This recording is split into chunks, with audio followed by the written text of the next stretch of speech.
we are commonly known by our brand name DDN Storage.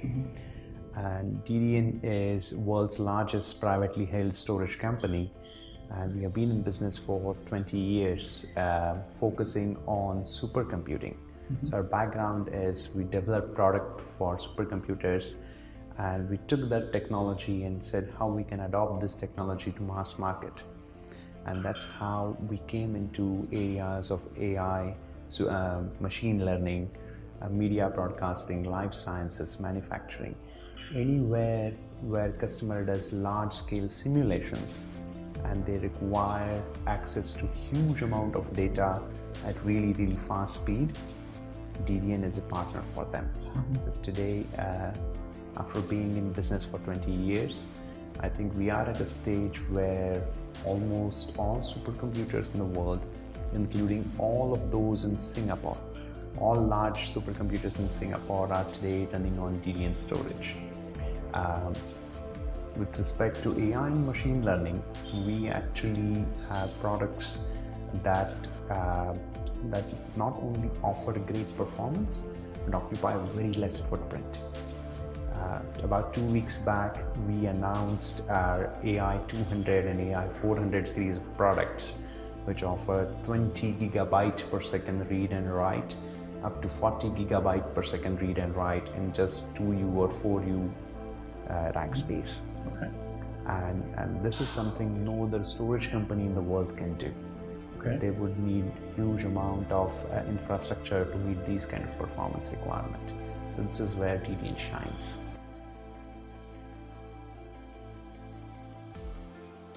Let me start by giving you a few examples of some of our customers. We actually started this journey from a particular vertical called autonomous driving. So today, I can proudly say that the largest, let's say a cab hailing company in the world is running their autonomous driving workload on DDN storage.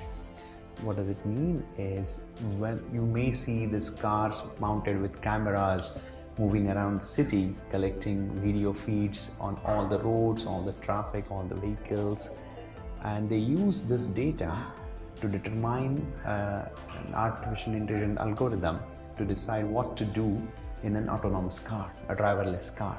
Okay? So these kind of videos, the amount of data they have is just humongous. And it would need, with any other storage company, it would need so much infrastructure to process this data in real time that it was impossible with this particular customer of ours. They tried 3 of the world's biggest storage companies and they failed miserably. When it came to DDN, within first proof of concept, they were so happy that today we have hundreds of petabytes installed there. That's just one use case. On the other hand, we have very small AI customers. These are startups doing very interesting work. For example, we have one customer who has autonomous checkouts for supermarkets, meaning there is no teller or there is no checkout counter. When you pick up any object from shelf in a supermarket, the cameras will record that what you have picked up and automatically bill you. Okay? So one of our customers is a startup company that's doing this automated billing based on AI. Another of our customers is actually reading X-ray images or CT scans, MRIs, trying to figure out if you have hairline fractures in the bone or a deformity in the bones. Again, to do this, they require huge amount of performance, and which is why they selected DDN.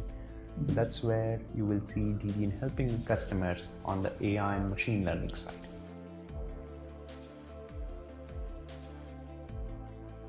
It's a very good question. So DDN, as I said, from its inception days, it came from the background of developing storage systems for supercomputers. So by definition of it, we don't design storage systems for everyday usage. We design storage systems for customers who have either very large capacity requirement or a very large throughput or performance requirement. And we managed to do solutions for very large capacity and performance in the smallest footprint possible. So if you have heard the saying in the market that if you invest in a big IT system, okay, and you run it for a number of years, eventually the cost of electricity to run that system would be more than the buying price of the system, right? So many of our customers actually look at, okay, if I have to buy petabytes of storage, okay, how much data center space it's going to occupy, how much electricity it's going to consume, how much I'm going to pay for people to monitor, manage, and administer that system. We looked at all these pain points and we designed a solution that is actually occupies very, very small footprint, consumes least amount of electricity, and still offers capacity and performance more than any other vendor.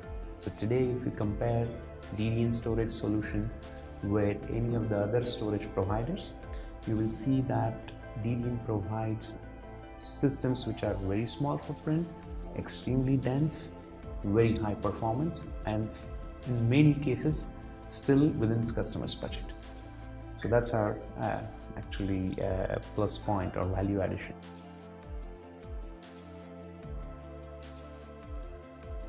There's one piece of software which Intel was actually supporting, selling, and developing for large supercomputers, both in the research environment as well as enterprise environment. Okay, DDN found that piece of software as a crucial piece for our growth, and we decided to acquire that entire division from Intel. This is actually a very interesting case because a smaller company is acquiring a piece of software from a bigger company. So that's one very interesting announcement we made. Second, you may have heard about is DDN has made a bid for acquiring assets and intellectual property for a company called Thin3. So Thin3 was a company focusing on the enterprise virtualization storage, where we are not there yet, and they actually didn't survive. They were about to go bankrupt. I believe that they filed for bankruptcy, and we decided that again this is a piece of software or a hardware which would boost DDN business, which would address the enterprise virtualization market where we were not there before.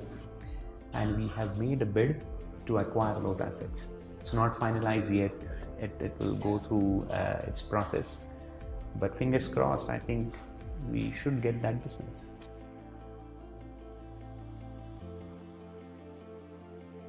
So let me start by saying that I got introduced to the World AI Show and the Trescon team who's managing it through a recommendation. So one of our premium customers actually attended your Dubai event, and while talking to them, they told us that this was a really well organized and really informative event, and they would like to see DDN participate in it. And that's how we got in touch with Trescon. Now, there's one particular thing I liked about this event is this event is focusing on use cases, on the applications, on the diversity where AI gets applied. A lot of AI conferences that we have participated in before were either organized by the infrastructure provider for AI or an application framework for AI. Okay, we were looking for a platform where there would be a vendor neutral venue, okay, where you would have users from different domains coming together, explaining what they are trying to do with AI, as well as users who are new to this field trying to understand that how they could use AI. And looking at the lineup of speakers, the agenda, and the participation in Trescon's Dubai event, we thought that this would be the right platform for us to pitch in, to participate and showcase what we are doing in this field. And that's how we decided that World AI Show would be the right platform for us.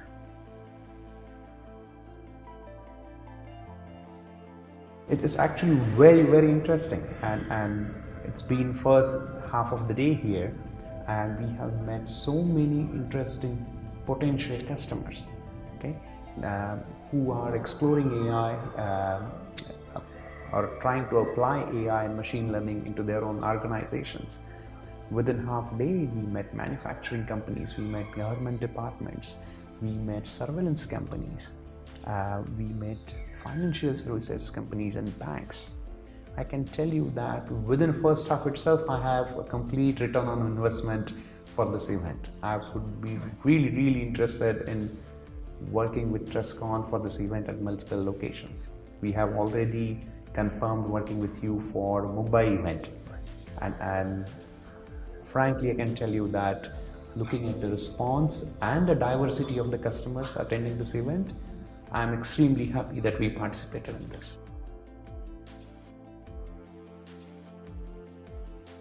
I have seen a diversity of users attending this particular conference. For a startup, I think there are two aspects they look at when they want to grow. One is acquiring customers for the use cases where their product applies. Second, networking, the chance of networking with bigwigs of the industry and as well as other startups of the same caliber. Here at World AI Show, we found that there's an interesting mix of established users like Grab, who's actually at quite advanced stage of using AI, as well as there are companies who are looking at how they can apply AI to the huge amount of data or the information they have. So it's a very good mix that a startup gets exposed to. They get a chance to do a lot of networking here with both sides of the spectrum, as I said, established players as well as startups of their own caliber. And that's how I think it will benefit them to attend this particular conference.